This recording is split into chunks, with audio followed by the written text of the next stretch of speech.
Hello, আসসালামু আলাইকুম সবাইকে। সবাই কেমন আছেন? আলহামদুলিল্লাহ আমরা তো ভালোই আছি। এই দেখেন আমার টুকটুকি বুড়িটা কি করছে। বুড়ি তুমি কি করছো? আমি লিপস্টিক নিয়ে ছাড়ছি। সবাইকে একটু হ্যালো বলো। হ্যালো, লিপস্টিক দিয়ে ব্যান্ডে চিরুনি দিয়ে পরি লাগছে। পরি পরি লাগছে। আমার আম্মুকে মাশাআল্লাহ বলবেন সবাই। তো সবাই কেমন আছেন? আলহামদুলিল্লাহ আমরা তো সবাই ভালো আছি। আবার চলে আসলাম নতুন আরেকটা ব্লগ নিয়ে। সবাই দেখতে থাকুন। আপনাদের সাথে দেখে সারাদিন কি করতে পারে। আজকে তো চারু যে আলহামদুলিল্লাহ চলে গেল। তো হ্যাঁ, পিং পিং সবাইকে রমাদান মুবারক জানাচ্ছি। তো কিছুদিন তো আসলে রোজার মধ্যে ভিডিও দিতে পারিনি, চার রোজা চলে গেল। তো ভিডিও আছে কম বেশি দিব ইনশাল্লাহ।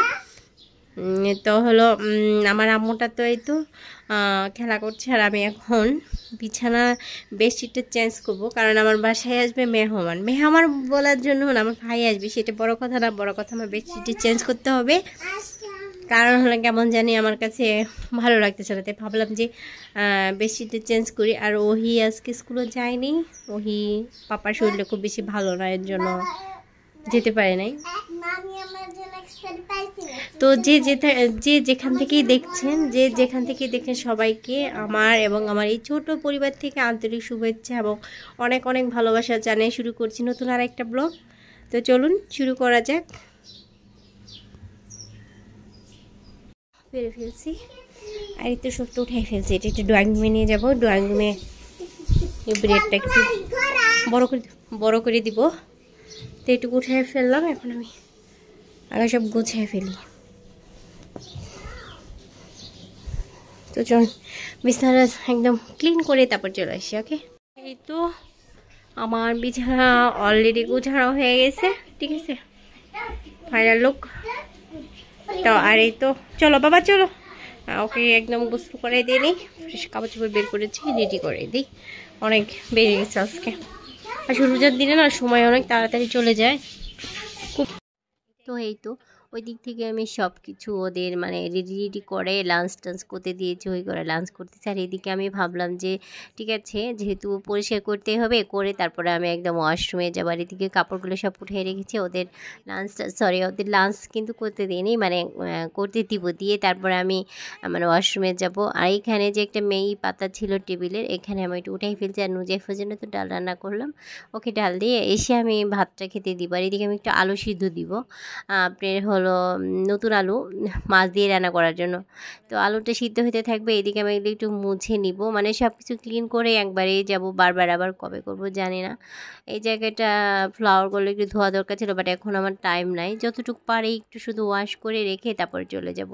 আর কাবারটাকে ভিজিয়ে দিয়েছি, এটা মানে ইয়ার ওয়ার্ডরোবের উপরে যে একটা কাবার ছিল, ওটা মেটটা ওটা ভিজিয়ে দিয়েছি। দেখ কী পরিমাণ যে ধুলা, মানে এখন এমন একটা দিন এসেছে যে এটা মানে অবাস্তব, মানে ধুলার রাজ্যে মনে বসবাস করি এরকম একটা। কোরআন শরীফের মধ্যে প্রচুর পরিমাণে ধুলা পড়েছে, মানে এখানে রাখা হয় প্রতিদিন, যেহেতু পড়া হয় এর জন্য। তো এই তো টুকটাক এই কাজগুলো করা হলো। আসলে আমার মেয়েদের কোনো কাজের কোনো শেষ নাই, তাই না? আমাদের কাজ করতেই হবে, সে মানে যত যে পরিস্থিতি আসুক না কেন।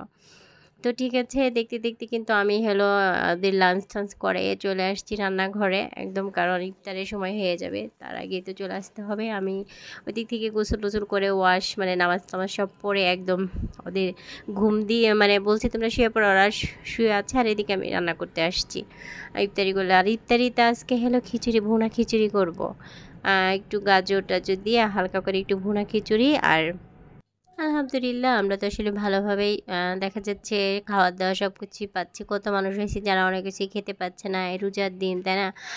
একটা মানে এই মাছটা এমন একটা সওয়াবের মাছ, যা করবেন আপনি তাই পাবেন। আসলে আমাদের কিন্তু উচিত যে বেশি বেশি করে সব কিছু হলো সবার সাথে মানে ভাগাভাগি করে খাওয়া। আমরা যে এত কিছু খেতে পাচ্ছি, আল্লাহর কাছে অনেক অনেক শুকরিয়া। অনেক মানুষ হয়েছে পানিও খেতে পাচ্ছে না। তো আসলে আমাদের আসলে বিবেকটা খুব কাজ করে কম। আসলে আমরা মনে করি আমরা খেতে খেতে পারলেই সব কিছু মানে ভালো। আর কে খাচ্ছে না খাচ্ছে সেই দিকে আমরা কিন্তু কখনোই লক্ষ্য করি না, তাই না? এদিকে আমার খিচুড়িটা অলমোস্ট হয়ে গেছে, আমি কিছু ফলও কেটে নিলাম। আর এইদিকে যে আমি একটু ডাল মানে পেঁয়াজি করব হালকা। আসলে আমি পেঁয়াজিটা অন্য কোনো আইটেম করি না, বাট আমি প্রতিদিন একটু পেঁয়াজিটা রাখার চেষ্টা করি। আসলে এই মিষ্টি টিষ্টি বা ইফতার পড়ার পরে ঝাল ঝাল খেতে একটু ভালো লাগে। তো এটা করে নিব, করে এইদিকে আমি দুধটাও জাল দিচ্ছি, একটু সেমাই রান্না করে নিব। তো মিষ্টি খেতে ইচ্ছা করছে, কেন জানি রোজা থেকে আমি আসলে মিষ্টিটা খুব প্রিপেয়ার করি না, মানে ভালোবাসি না খেতে। এদিক থেকে আমার কেন জানি মিষ্টি খেতে ইচ্ছা করছে। তো রোজার ইফতারের পরেই কেন যেন মনে হচ্ছে মিষ্টি মিষ্টি খাবো। তাই আমি এই তোকে সালাদ টালাদ কেটে নিচ্ছি, এখানে ইফতারের সময় হয়ে গেছে। তো আমি ভিডিওটা কিন্তু আজকে এ পর্যন্ত শেষ করে দেবো, ঠিক আছে? এখানে আমি শরবত বানিয়ে নিচ্ছি, আর এদিকে সালাদ কেটে নিচ্ছি টমেটো আর স্ট্রবেরি দিয়ে। আর আমি আমাদের ইফতারটা করে নেব। সে পর্যন্ত কিন্তু সবাই ভালো থাকেন, সুস্থ থাকেন। নতুন আরেকটা ভিডিও ইনশাল্লাহ আবার দেখা হবে। সবাই কেমন কাটাচ্ছেন রমাদান মাস, বেশি বেশি করে আল্লাহর কাছে দোয়া পড়েন, নামাজ করেন। সবার জন্য দোয়া করবেন, আমিও আপনাদের জন্য সবার জন্য দোয়া করি। আল্লাহ যেন সবাইকে ভালো রাখে, সুস্থ রাখে। আল্লাহ হাফিজ, আসসালামু আলাইকুম। সবাই ভালো থাকেন, সুস্থ থাকেন।